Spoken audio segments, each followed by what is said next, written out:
bulan yang kita harapkan selalu ketemu padanya, dan bulan yang jadi kerinduan umat Islam untuk bertemu dengan syahrul siyam ini, bulan puasa, syahrul suhur. Kemudian dia juga termasuk dalam rajanya bulan. Bapak dan Ibu saudara sekalian, malam hari ini yang pertama saya ingin menyampaikan apa saja yang harus kita persiapkan untuk Ramadan kita ini. Allah berfirman dalam Al-Quran, Ya ayyuhallazina amanu a'udzu billahi minasyaitonir rajim.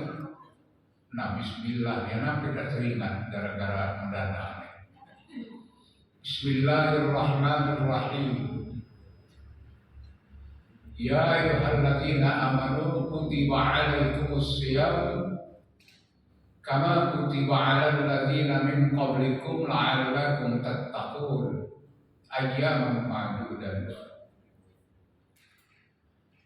Bapak dan Ibu saudara sekalian, Allah telah mewajibkan kita kalau datangnya bulan Ramadan untuk berpuasa. Setelah diteliti oleh para ahli, termasuk ahli kesehatan, Bapak dan Ibu saudara sekalian, termasuk juga dari para ulama, tidak ada sedikit pun kepentingan Allah di dalam Ramadan ini. Tidak ada untuk Allah. 100% Ramadan ini adalah untuk hamba-hamba Allah yang bernama manusia. Nah, 1000 orang tidak puasa, Allah tidak rugi, tidak ada kepentingan Allah. Cuman Allah ingin mengenakkan manusia saja, melemahkan manusia. Itulah Allah. Kenapa diwajibkan puasa? Mengenakkan manusia. Nanti kita bicarakan kenapa dia jadi enak. Mengapa Allah mewajibkan kita sholat? Untuk manusia kepentingannya, bukan untuk Allah. Serempak orang tidak sholat, Allah tidak rugi. Kalau kita para sekolah umpamanya lah separuh lebih anak murid tidak masuk, bening pala, kena tegur kita di atasan. Kenapa murid tidak datang separuh? Aneh bin ajaib, sakit tidak, laporan tidak. Tapi ibadah yang mahdoh ini, ibadah yang mahdoh ini, puasa, sholat, nggak ada kepentingan Allah. Allah tidak pusing dengan manusia yang mau sholat sudah. Kewajiban sudah diberikan karena untukmu sendiri. Untuk apa sholat? Untukmu. Untuk apa engkau puasa? Untukmu. Untuk apa engkau berzakat? Untukmu. Untuk apa engkau berhaji? Untukmu. Untuk hamba Allah. Allah tidak akan bertambah kaya karena memang dia sudah sangat kaya. Allah tidak bertambah berkuasa gara-gara kita tidak mau menurut perintahnya, karena memang Allah Maha Kuasa.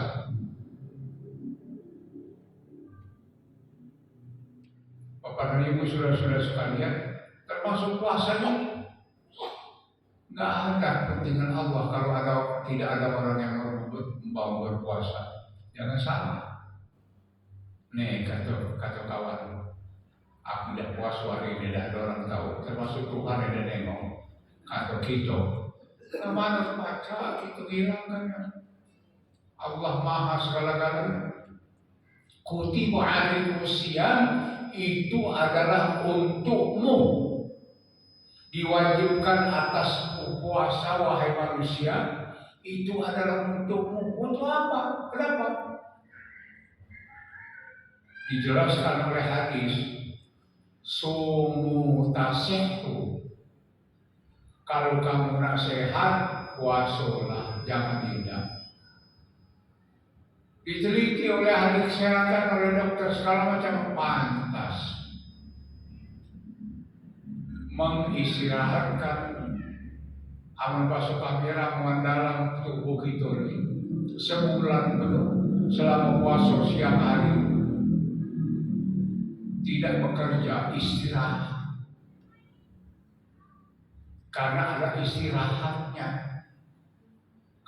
istirahatnya, kita sehat, tidak maksud. Bapak dan Ibu saudara sekalian,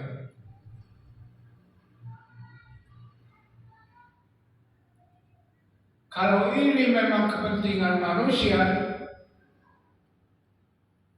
resikonya kalau tidak dikerjakan apa? Yang pertama, ya rugi manusia itu sendiri. Kesehatan tubuhnya akan terganggu. Sakit perut kadang-kadang, mabuk dia kadang-kadang. Bapak dan Ibu saudara sekalian, kutiba alaikumus syiyam. Dan ini kata Allah, kutiba alal ladzina min qablikum la'allakum tattaqun.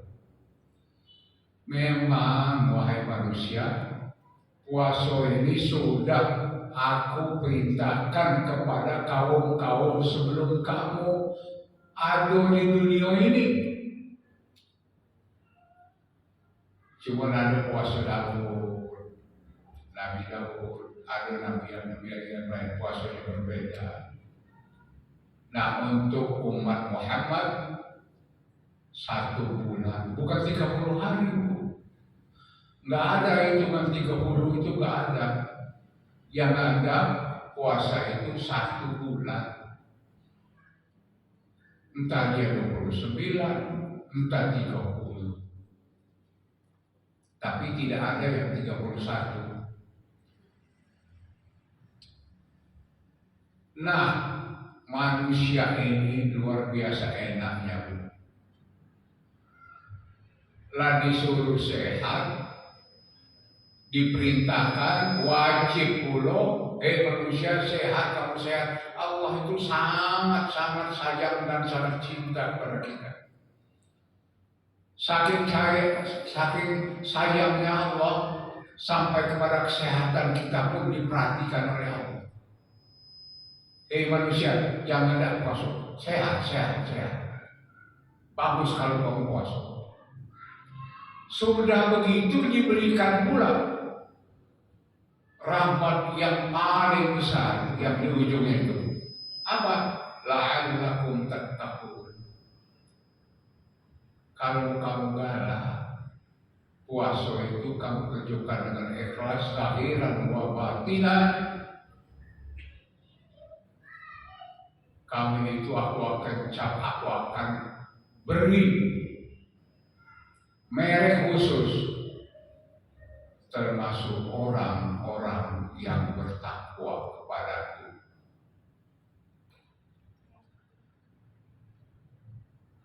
Orang yang bertakwa kepada Allah Subhanahu wa taala, laisa lahu jazaa'un illa jannah. Tidak ada balasan selain surga. Masya Allah. Makhluk itulah disuruh lemah, disuruh sehat, penghematan luar biasa. Nah, saking sayangnya Allah, dijuk pulau apa-apa kita. Iming-iming masuk golongan aku yang takwa. Kalau kamu masuk golongan aku yang takwa, laisa lahu jazaa'un illal jannah, tidak ada ganjaran selain daripada surga.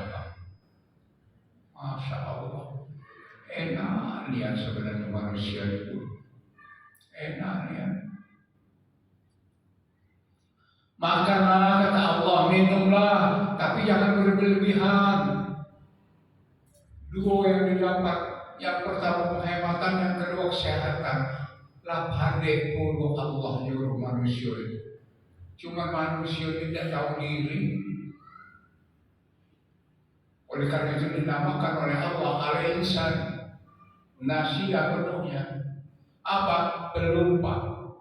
Yang paling gawat bukan pelupa, melupakan diri bahwa dia seorang hamba Allah. Itu yang paling gawat. Memang manusia ini pelupa, tapi yang lebih jahat lagi, yang lebih rugi lagi adalah yang melupakan diri. Tahu itu dosa, masih tak tahu itu. Tahu itu jangan berkhianat, masih berkhianat pula.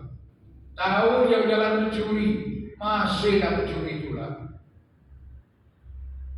Beberapa waktu yang lalu sudah saya sampaikan, mana ada yang lemah mencuri itu. Nyumput di belakang rumah orang atau apa, ingin betul rumah orang, buka rumah orang. Kalau terhijab aku macam mana? Kalau digigit ular macam mana? Tapi kalau yang datang assalamualaikum warahmatullahi wabarakatuh, pintu orang. Karena sudah diperintahkan oleh Allah, kalau mau masuk rumah orang itu harus pakai salam. Itu mau selamatnya. Assalamualaikum warahmatullahi wabarakatuh. Waalaikumsalam, kata orang dari dalam. Itu nikmat luar biasa. Ini nunggu orang yang tidak bisa lagi jawab, sedang tidur, maling, mencuri. Pokoknya yang jahat itu tidak ada yang benar. Bapak dan Ibu saudara-saudara sekalian, kemudian yang kedua, tahapan masih persiapan puasa ini, kita harus tahu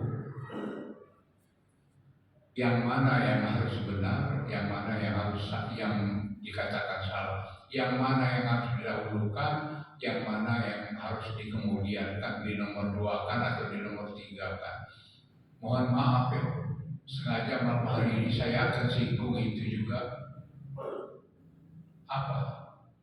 Kita ini kadang-kadang dulukan yang sunat dari yang wajib, meninggalkan yang sunat daripada yang wajib, meninggalkan yang wajib daripada sunat, gara-gara mentinggalkan sunat. Bapak dan Ibu saudara-saudara sekalian, beberapa hal sebelum saya lanjutkan masalah puasa ini, saya ingin nyinggung sedikit masalah yang sunnah dan wajib, yang makruh dan lain-lain tadi.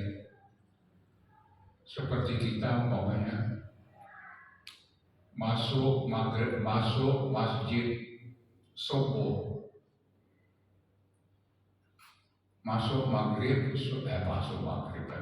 masuk subuh untuk berjamaah.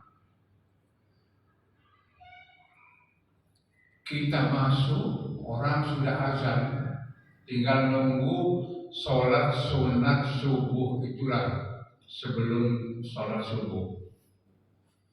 Sholat sunat subuh hukumnya sunnah muakkadah, sunnah yang paling diutamakan. Lebih besar rahmatnya itu dari dunia dan seisinya. Waktu lana habis, orang lana komat, kita masih berkutat dengan sholat sunnah tahiyatul masjid dengan dalil itu sunnah. Sekarang harus dibandingkan mana yang paling besar sunnahnya, surat muakkadah atau sholat tahiyatul masjid. Kalau kita sholat sunatul tahiyatul masjid, kemudian imam sudah mulai Allahu Akbar, kita berarti belum sholat sunat subuh. Apabila kita ikuti imam, maka sholat sunat subuh hilang. Alangkah besar kerugian kita. Hilang sholat subuh. Itu contoh soal aja. Kecil yang kecil-kecil. Dahulukanlah yang wajib dulu, kemudian sunnah muakkadah, baru yang sunnah biasa. Jangan ngotor. Apalagi kita mohon maaf ya. Ada satu sunnah yang dikerjakan tidak dikerjakan sama saja. Katakan Rasulullah, siapa yang mau? Gara-gara kita sunnah ini, mohon maaf ya. Jangan dikatakan ini beda paham. Bukan beda paham, tapi perlu pemahaman. Orang nunggu lana komat, waktu sudah masuk, masih kita berkutat mau sholat sunat sebelum maghrib. Padahal sunat sebelum maghrib itu dikatakan oleh Rasulullah, siapa yang mau? Berarti tidak penting. Cari hadis kalau ada yang penting. Siapa yang mau? Tapi orang semasjid kadang-kadang nunggu. Pak Imam nunggu, komat di kapan? Tidnya itulah lama, 3 menit. Gara-gara nunggu orang sholat sunat sebelum maghrib jamaah. Dan yang sebenarnya Pak Imam berhak untuk menegur muazin dan tukang iqamah tadi. Lanjut. Oh, itu Pak, masih ada sholat sunat. Lanjutkan baik. Sholat mana penting, wajib apa yang sunat? Yang sunat yang harganya kecil tadi, apa lagi? Kalau waktunya panjang silakan. Tapi ini berkutat kita nunggu. Itu Pak, belum selesai sholat sunat. Tidak apa-apa. Itu satu. Yang kedua, azan. Bapak Ibu saudara-saudara sekalian, kalau kita sampai sholat ke masjid, orang sudah azan, qomat sudah dikumandangkan. Kalau kita sedang sholat belum 1 rakaat, maka itu dibatalkan, bukan diteruskan. Wajib kita itu ikut imam. Wajib kita ikut imam. Bapak dan Ibu saudara-saudara sekalian, jangan sampai Pak Imam sudah sampai waladhdallin, amin, kita baru Allah Akbar karena kita baru selesai sholat sunat. Jangan. Malah termasuk Bapak dan Ibu saudara sekalian, ini saya sampaikan yang detailnya aja kecil-kecil. Kita wajib ikut imam kalau kita berimaman. Seluruhnya mutlak. Contoh, mohon maaf ini, kita tidak boleh sujud melebihi lamanya imam sujud. Nah, baca gue terserah, tapi tidak boleh lebih lama dari imam. Allahu Akbar kata imam, ini masih sujud baik. Imam lalang mengulang lagi, mengulang sujud baru dia berdiri. Tidak boleh. Sholat itu Bapak dan Ibu saudara-saudara sekalian, yang paling utama nanti dihisab di akhirat. Oleh karena itu peraturannya itu yang paling penting nomor satu, tidak boleh dibeda-bedakan. Tidak boleh kita sholat itu kalau kita tidak berimam-imam. Kemudian yang kedua, yang ketiga, masih mohon maaf nyimpang sedikit ini, masalah masbuk. Masalah masbuk untuk masjid sebesar kita ini, tidak boleh ada imam masbuk 3 orang 4 orang di situ imam, di sini lagi imam mulu. Kalau kita masuk ikut imam, ikuti yang paling duluan. Walaupun kita masuk dari sana, tapi kita nengok itulah yang paling duluan. Ikuti yang paling duluan itu. Jangan di sini, yuk kita berdua, awak jadi imam. Lah itu sudah masuk, dapat toko itu, kita di satu masjid, satu tempat sujud, masjid itu satu. Nah Bapak dan Ibu saudara sekalian, ini beberapa hal. Nanti lain kali kita tambah lagi masalah-masalah seperti ini. Hal-hal kecil ya, mohon maaf ya, memang hal kecil. Saya pernah diketawakan oleh orang, tapi untuk rupanya sebelah saya itu ada seorang ulama, nggak tahu dia kecil besar, dari Jakarta, di Bengkulu ini. Pak ya, kalau baca la ilaha illallah itu orang meninggal itu. Kita zikir la ilaha illallah, tidak boleh kita secara hakikatnya membaca la ilaha illallah itu dipendekkan, walaupun cuma la ilaha illallah, la illallah, la macam itu banyak kan cepat dibaca la illallah, la illallah, la. Artinya itulah syirik. Aku makan begitu. Ada orang sebelah itu, Pak itulah kebiasaan, tidak apa-apa. Lantas alhamdulillah ada seorang ulama di sebelah saya, itu mungkin ulama lah, tidak tahu saya. Bukan kebiasaan, yang kebiasaan kalau saya salah tidak boleh Pak katanya. Walaupun kebiasaan, kalau salah tidak boleh.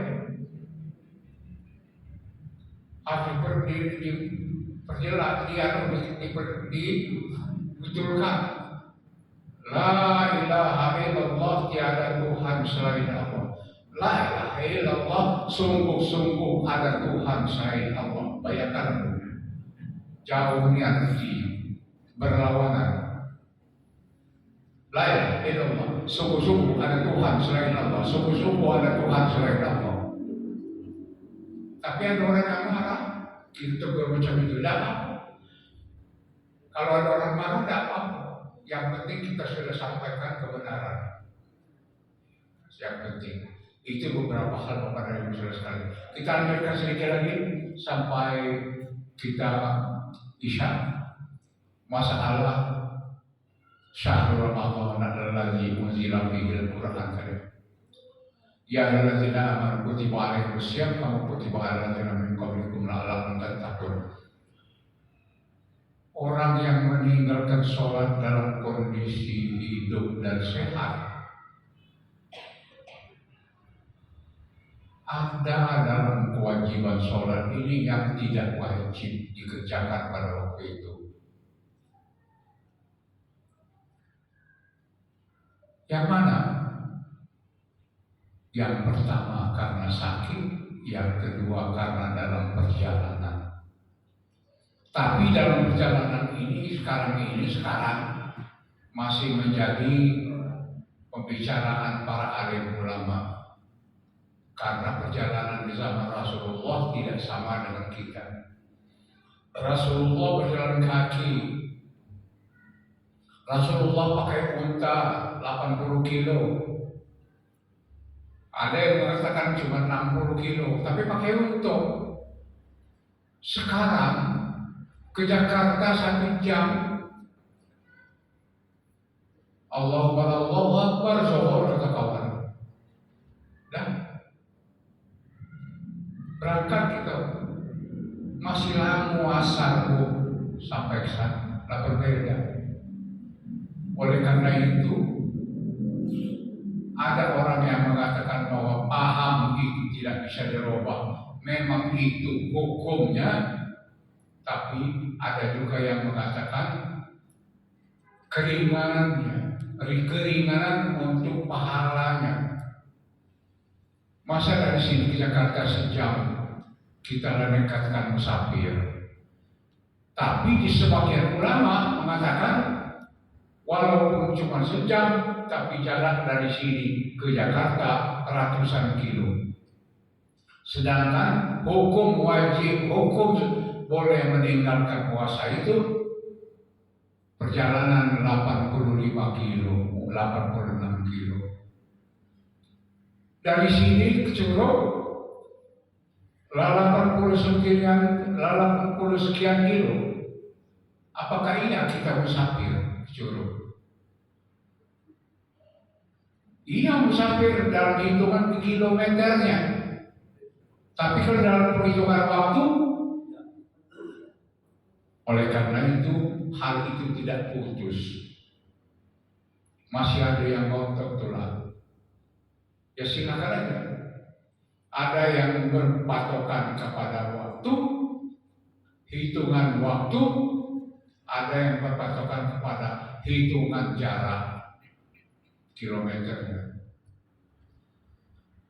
Sekali lagi, siapa yang boleh musafir ke sakit ini? Kalau sakit ini tidak ada batasan, kalau musafirkan itu ada batasannya. Bapak dan Ibu, saudara-saudara sekalian, imam 4 juga sudah berbeda kilometernya, tapi bagaimanapun itu lebih dari 80 kilometer sudah boleh untuk dikatakan musafir. Kenapa?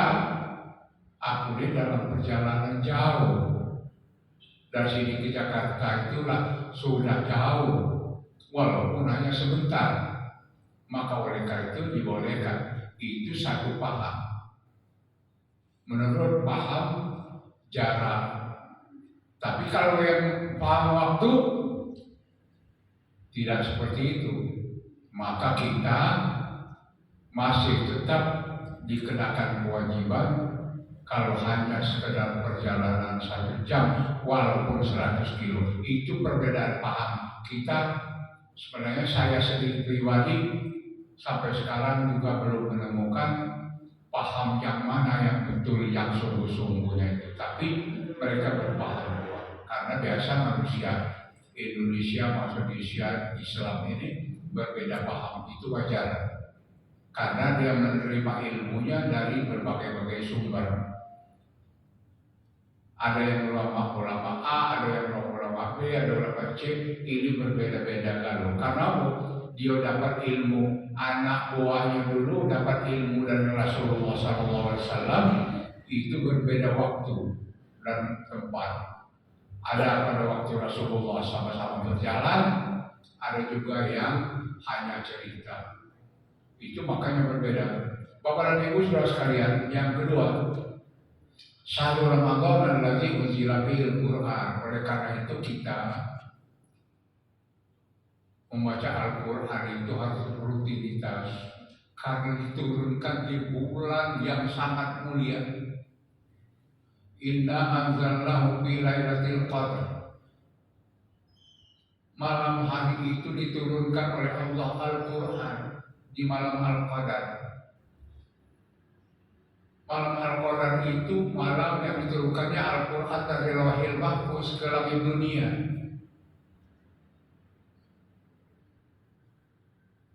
Bapak dan Ibu, saudara-saudara sekalian, dari langit dunia baru diambil sedikit-sedikit diberikan kepada Rasulullah melalui Jibril, melalui malaikat, melalui mimpi, melalui isyarat dari Allah kepada Rasulullah SAW.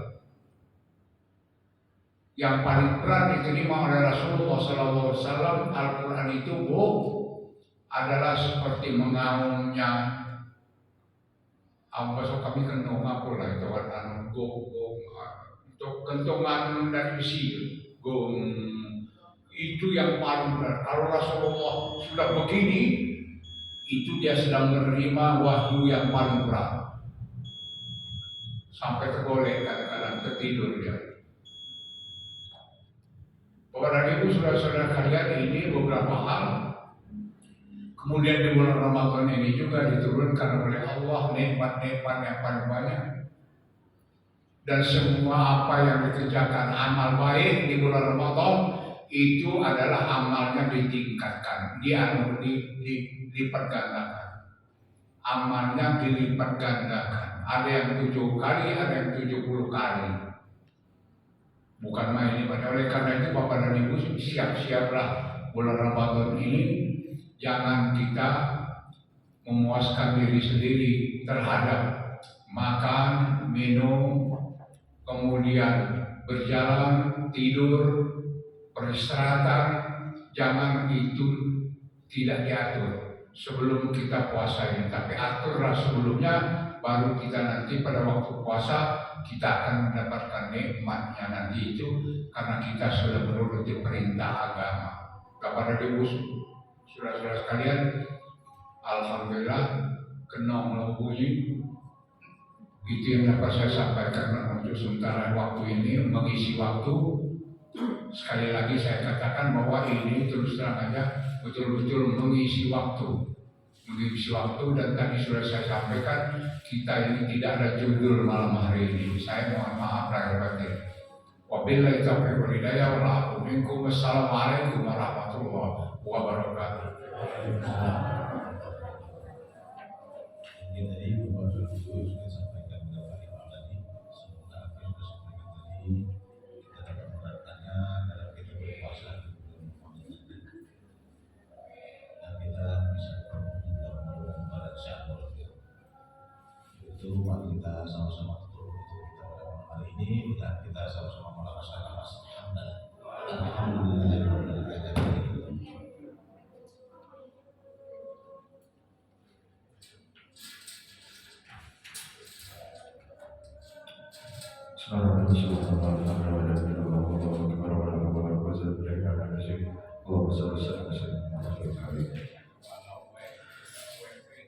Allah